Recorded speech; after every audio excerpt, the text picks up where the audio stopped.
आज हम सब स्पेशल इंटेंसिव रिवीजन के दूसरे चरण के रोल आउट के संबंध में आयोजित इस प्रेस कॉन्फ्रेंस में उपस्थित हैं। मैं आप सभी का हार्दिक स्वागत करता हूं। सबसे पहले मैं लोक आस्था और सूर्य उपासना के महापर्व छठ पूजा के इस पावन अवसर पर बिहार के सभी मतदाताओं को हार्दिक शुभकामनाएं देता हूं। आज अस्ताचलगामी भगवान भास्कर को अर्घ्य देने के शुभ दिन पर मैं बिहार के 7.5 करोड़ मतदाताओं को विशेष रूप से नमन करता हूं, जिन्होंने निर्वाचन आयोग पर अटूट विश्वास जताया है और एसआईआर में पूर्ण भागीदारी निभाई और अब इस चुनाव में मतदान करने के लिए उत्साहित है। बिहार में एसआईआर के सफल संचालन के बाद आयोग ने देश के सभी 36 मुख्य निर्वाचन अधिकारियों के साथ 2 महत्वपूर्ण सम्मेलन आयोजित किए। इन बैठकों में एसआईआर से संबंधित अनुभवों, तकनीकी प्रगति और भविष्य की दिशा निर्देशों पर भी व्यापक चर्चा की गई। पिछले एसआईआर की मतदाता सूची से मैनुअल भी और तकनीकी तरीके से भी दोनों स्तरों पर मिलान का कार्य लगभग पूरा कर लिया गया है और इसके तैयारी के आधार पर अब चयनित राज्यों में एसआईआर का दूसरा चरण प्रारंभ किया जाएगा। याद रहे, एसआईआर का प्रमुख उद्देश्य है हर योग्य मतदाता को सूची में शामिल करना और अयोग्य को मतदाता सूची से हटाना। आइए अब पीपीटी के माध्यम से आपको विस्तार में एसआईआर के इस फेज 2 के बारे में बताते हैं। जैसा कि आप सबको पता है, एसआईआर का फेज 1 समाप्त हुआ। सबसे बड़ी खूबी यह रही कि बिहार के 7.5 करोड़ मतदाताओं ने बढ़ चढ़कर पार्टिसिपेट किया। 90,000 बीएलओस, सभी 12 राजनीतिक दलों के 1.6 लाख बूथ लेवल एजेंट्स, सब ने मिलकर मतदाता सूची को शुद्ध बनाने का कार्य किया और नतीजा आपके सामने है। 0 अपील्स, अर्थात बिहार की मतदाता सूची अधिकतम शुद्ध मानी जाएगी। अब फेज 2 12 राज्यों में या संघ शासित प्रदेशों में आरंभ होने वाला है। नेक्स्ट।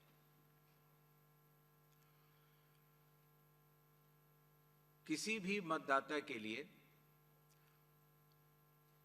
जो उसकी अर्हताएं हैं वो संविधान के अनुच्छेद 326 में लिखी गई हैं, अर्थात भारत का नागरिक होना, कम से कम आयु 18 वर्ष की होना, उस विधानसभा क्षेत्र का सामान्य निवासी होना और किसी अन्य कानून से उसको डिस्क्वालीफाई न किया गया हो।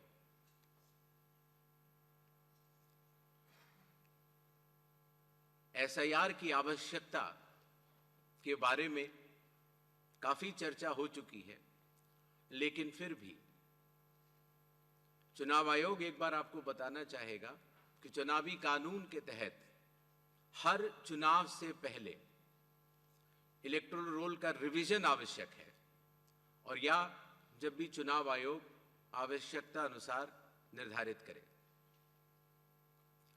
विगत कुछ दशकों से लगभग हर राजनीतिक पार्टी ने मतदाता सूची के शुद्ध न होने के ऊपर चुनाव आयोग को लगातार शिकायतें दी हैं।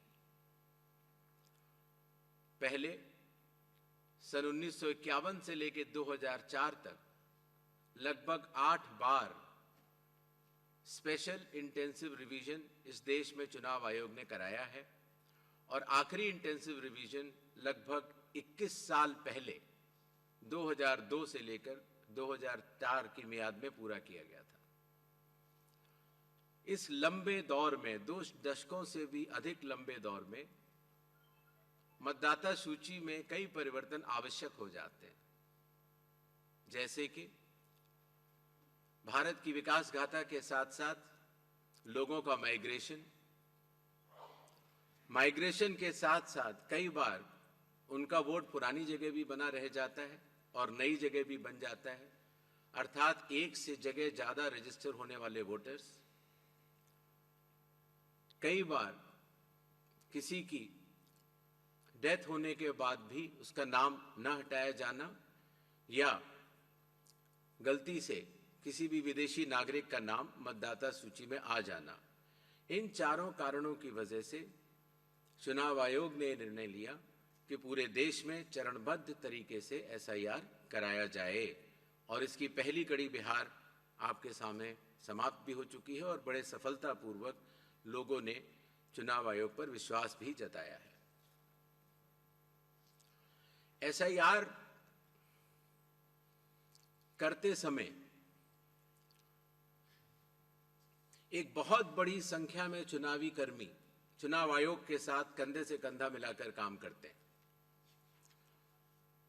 आपको पता होगा कि लगभग हर 1000 वोटर के ऊपर एक पोलिंग स्टेशन औसत तौर पर हो जाता है। हर पोलिंग स्टेशन पर एक सरकारी कर्मचारी बूथ लेवल ऑफिसर के तौर पर कार्य करता है। एक विधानसभा क्षेत्र में 300 या 400 के बीच में लगभग पोलिंग स्टेशंस होते हैं और हर विधानसभा क्षेत्र में एक इलेक्टोरल रजिस्ट्रेशन ऑफिसर होते हैं, वो भी सरकारी कर्मचारी होते हैं और एसडीएम के स्तर के होते हैं और उनके अंडर में ये सारे बीएलओज कार्य करते हैं। इलेक्टोरल रजिस्ट्रेशन ऑफिसर को सहायता करने के लिए assistant electoral officer registration officers भी होते हैं, जो कि लगभग हर तहसील में एक या उससे अधिक होते हैं। ईआरओ एक सब डिविजनल मजिस्ट्रेट के लेवल का अधिकारी होता है, जिसकी कानूनी जिम्मेदारी होती है कि वो मतदाता सूची ड्राफ्ट तैयार करे, जनमानस से मिले हुए क्लेम्स एंड ऑब्जेक्शंस को रिसीव करे और उनके ऊपर एक निर्णय ले और उसके बाद एक फाइनल मतदाता सूची प्रकाशित करे। ईआरओ के इस निर्णय के बाद, अर्थात फाइनल मतदाता सूची प्रकाशित करने के बाद, अगर किसी भी सिटीजन ऑफ इंडिया को,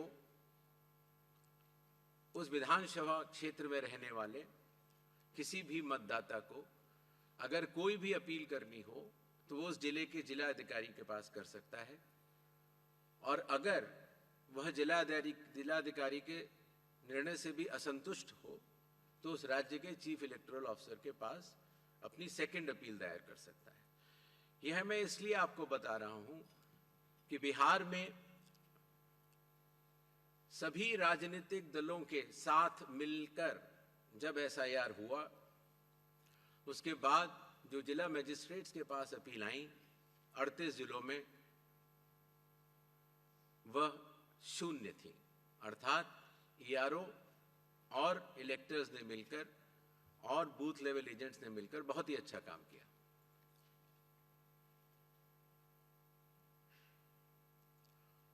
एसआईआर के समय ईआरओज और एईआरओज मिलकर सबसे पहला जो काम करेंगे वो इन्यूमरेशन फॉर्म्स को प्रिंट करेंगे।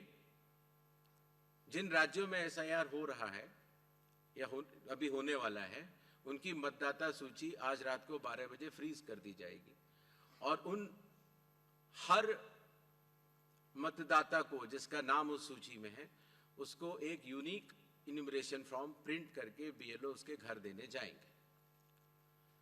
इन्यूमरेशन फॉर्म में वो आवश्यक डिटेल्स होंगे जो कि आज की मतदाता सूची में हैं। जब बीएलओ फॉर्म्स डिस्ट्रीब्यूट करना शुरू करेंगे एग्जिस्टिंग इलेक्टर्स को,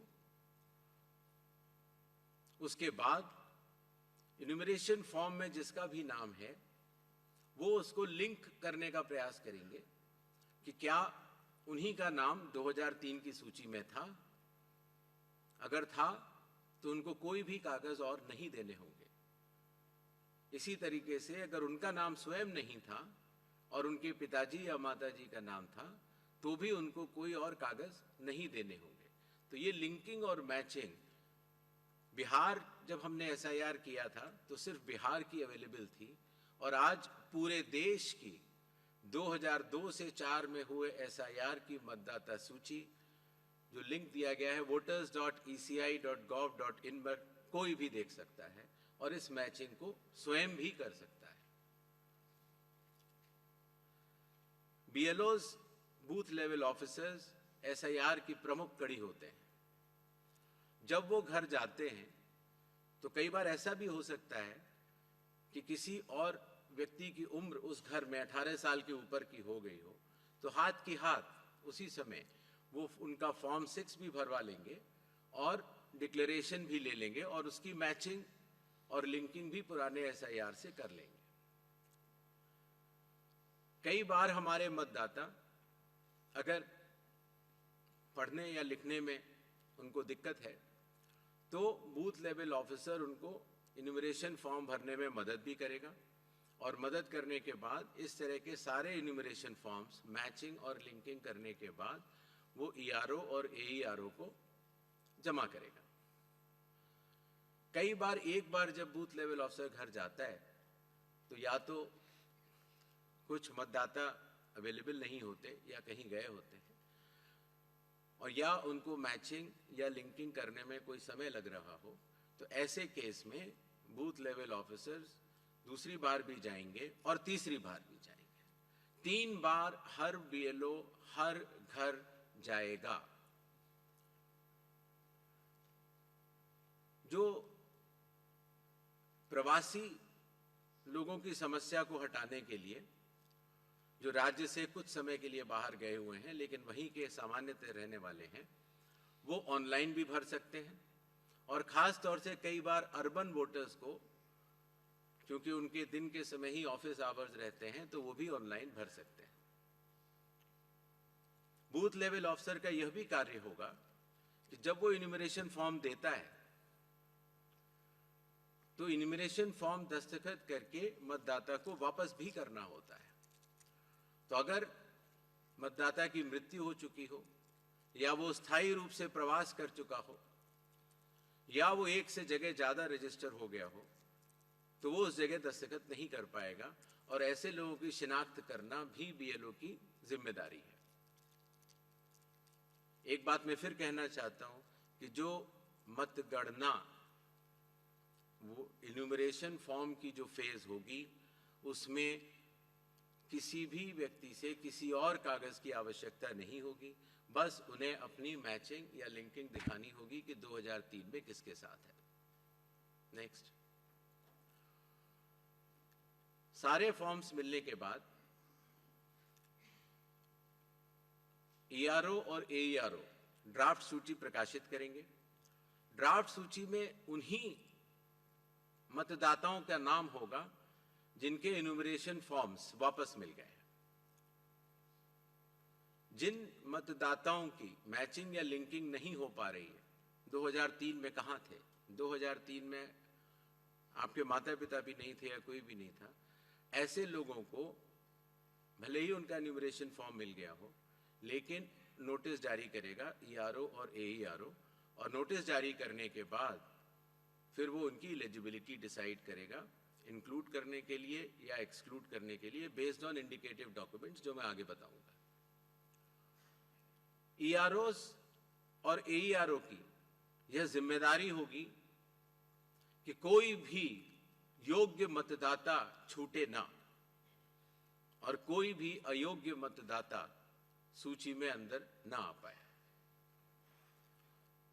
ईआरओ के फैसले के खिलाफ कानूनी तौर पर जिला मजिस्ट्रेट के पास एक अपील होती है, जो मैंने आपको बताया, और जिला मजिस्ट्रेट के फैसले के खिलाफ चीफ इलेक्टोरल ऑफिसर के पास भी सेकंड अपील होती है। जो प्री इन्यूमरेशन फेज है, जो आज रात को 12 बजे से शुरू होगा, उसमें कंप्यूटर मैचिंग और लिंकिंग पिछले एसआईआर से ईसीआई नेट के जरिए की जा रही है, उसको आगे बढ़ाया जाएगा। मैनुअल मैचिंग और लिंकिंग काफी हद तक बूथ लेवल ऑफिसर्स ने इन राज्यों में कर ली है, और ट्रेनिंग जो बीएलओज की है, ईआरओज की है और डीओज की है। हालांकि काफी ट्रेनिंग हम लोग यहाँ ट्रिपल आईडीएम में कर चुके हैं, बट एक बीएलओ, ईआरओ और डीओ की ट्रेनिंग कल से शुरू होगी। सभी राजनीतिक दलों से 6 नेशनल पार्टीज जो कि हर राज्य में मौजूद हैं, और हर राज्य की जो स्टेट पॉलिटिकल पार्टीज हैं, उन सभी से निवेदन है कि वो अपने बूथ लेवल एजेंट्स अगर उन्होंने नामित नहीं किए हैं किसी भी बूथ पर, तो जरूर कर लें। साथ ही साथ सभी चीफ इलेक्टोरल ऑफिसर्स को, डिस्ट्रिक्ट इलेक्शन ऑफिसर्स को और ईआरओज को यह निर्देश भी होंगे कि कल से शुरू होकर परसों तक वो सभी पॉलिटिकल पार्टीज को के साथ मीटिंग करेंगे और पूरी एसआईआर की प्रक्रिया को उनके समक्ष डिटेल में बतलाएंगे।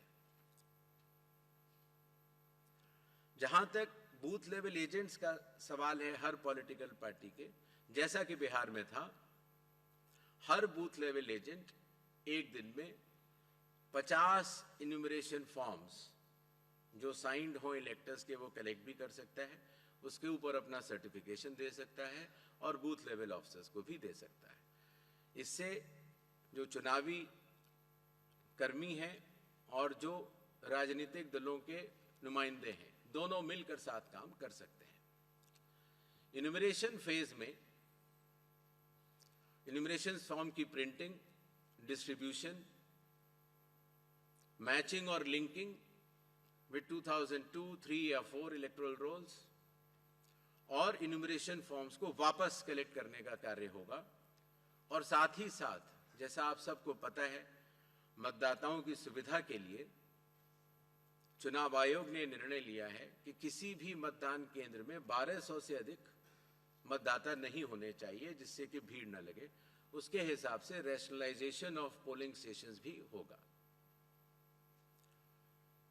सारे इन्यूमरेशन फॉर्म्स जो वापस आने थे, उनके आने के बाद इलेक्टोरल रोल्स की ड्राफ्ट पब्लिश की जाएगी। ये सारी स्टेप्स वही हैं जो बिहार में हुई हैं। और उसी के साथ साथ चूंकि इन्यूमरेशन फॉर्म लेते समय ये पता लग जाता है कि ये व्यक्ति एब्सेंट हैं या शिफ्टेड हैं या डेड हैं या उनके डुप्लीकेट वोट्स बने हुए हैं, उन सब की लिस्टें बिहार में भी वो सभी बीएलए से भी शेयर की गई थी। पंचायत या पब्लिक ऑफिसेज के नोटिस बोर्ड पर भी लगाई जाएंगी और सीईओ के वेबसाइट पर भी अवेलेबल होंगी, जिससे कि कोई भी व्यक्ति एपिक नंबर लगा के देख सकता है कि उसका, जैसे पिताजी का नाम अगर उसकी मृत्यु हो गई है तो वहीं पर है कि नहीं। ड्राफ्ट सूची पब्लिश होने के बाद जिन लोगों की मैचिंग या लिंकिंग 2003 या 2 या 4 से नहीं हो पाई है, उनको ईआरओ नोटिस जारी करेंगे। नोटिस के बाद हियरिंग होगी और हियरिंग में जो भी इंडिकेटिव डॉक्यूमेंट्स हैं उनको चेकिंग किया जाएगा और ईआरओ ये भी उनसे पूछेगा कि 2003 में आप कहाँ थे या आपके माताजी पिताजी कहाँ थे, जिससे अगर लिंकिंग नहीं भी हो पाई है तो वो भी कर पाए। साथ ही साथ क्लेम्स एंड ऑब्जेक्शंस का पीरियड भी शुरू हो जाता है। तो किसी व्यक्ति का, योग्य व्यक्ति का अगर नाम छूट गया है तो अपना क्लेम जारी वो जमा कर सकता है इंक्लूजन के लिए, फॉर्म 6 भर सकता है डिक्लेरेशन के साथ, या ऑब्जेक्शंस भी दे सकता है फॉर्म 7 में, या कई बार उसके नाम में अगर गलती हो या किसी और एंट्री में अगर गलती हो तो फॉर्मेट भी दे सकता है। तो ये क्लेम्स एंड ऑब्जेक्शंस रिसीव का पीरियड होता है जो कि किया जाएगा, बिहार में भी किया गया था, और उसके ऊपर ईआरओज अपना निर्णय लेंगे। ये कार्य पूर्ण होने के बाद फाइनल रूल्स पब्लिश होंगे और उसके बाद 15 दिन का समय जिला मजिस्ट्रेट के पास फर्स्ट अपील देने का और उसके बाद सीईओ के पास सेकंड अपील देने का, सभी के पास ये कानूनी मार्ग उपलब्ध होगा।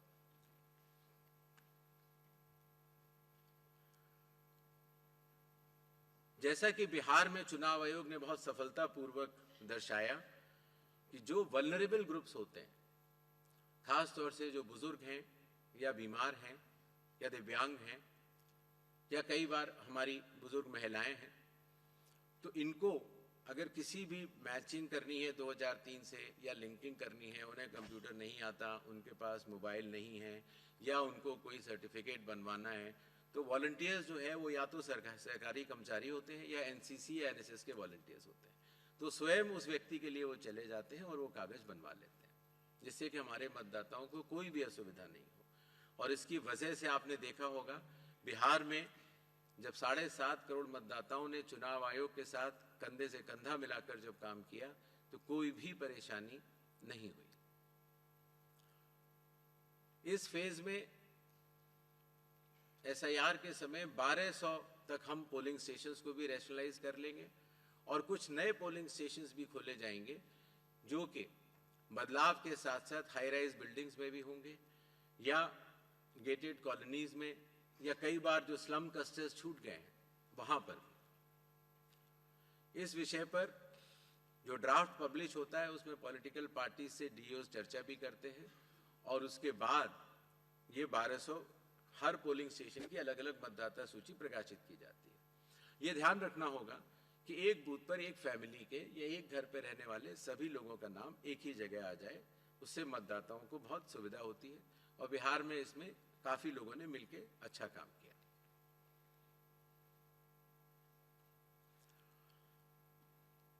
जो बिहार का एसआईआर हम लोगों ने कराया उससे चुनाव आयोग को ये भी समझ में आया कि इन्यूमरेशन फॉर्म में एक छोटा सा परिवर्तन करना आवश्यक है, अर्थात जहां रेड बॉक्स आप देख रहे हैं वहां डिटेल्स ऑफ प्रीवियस एसआईआर है, अर्थात 2003 में अगर आप स्वयं थे तो उसके डिटेल्स भर दें या 2003 में आपके पिताजी या चाचा या कोई भी उस जनरेशन के थे उनका भर दें, जिससे कि मिलान सरल हो जाए।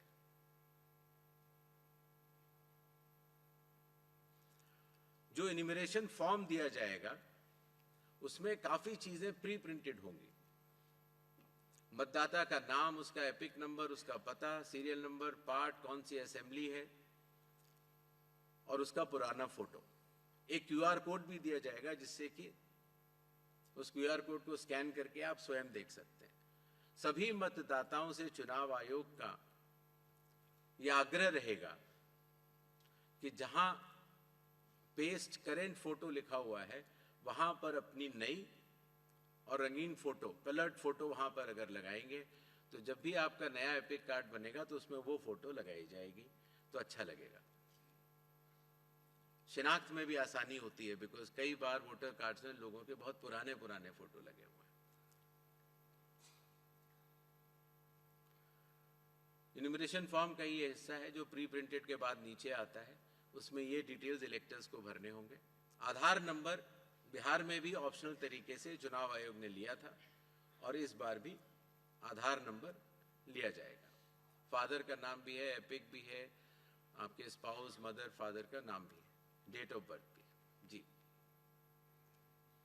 जो प्रीवियस एसआईआर के जो 2 खाने मैंने आपको बताए थे उसमें स्वयं का अगर नाम है तो पहला जो बाईं तरफ वाला बॉक्स है इसमें इलेक्टर का नाम, एपिक अगर उसका है उस समय तो, बिकॉज 2003 में कई लोगों के पास एपिक नंबर नहीं था। रिलेटिव का नाम, कई बार फादर का नाम होता है और रिलेशनशिप तो वहां पर फादर होगा। किस जिले में है, जैसे ही आप जिला लिख देंगे या स्टेट या एसी लिख देंगे तो जो सारी जो मतदाता सूची पूरे देश की अवेलेबल है 2003 में, उससे सेलेक्ट करना और उससे मैचिंग करना बहुत आसान हो जाता है। इसी तरीके से अगर आपका नाम नहीं है 2002, 3 या 4 की मतदाता सूची में तो आप अपने फादर, मदर या जो भी उस श्रेणी के जो रिलेटिव्स हैं उनके डिटेल भर सकते हैं, तो उससे भी ये मैचिंग सरल हो जाती है। क्लेम्स एंड ऑब्जेक्शंस के पीरियड में फॉर्म 7 और फॉर्म 8 की आवश्यकता पड़ती है, और फॉर्म 6 तो खैर चूंकि न्यूमरेशन फेज में ही इस बार हम कलेक्ट कर ले रहे हैं। बिहार में हम लोगों ने उसको बाद में किया था, लेकिन इस बार हम शुरू से ही कर ले रहे हैं।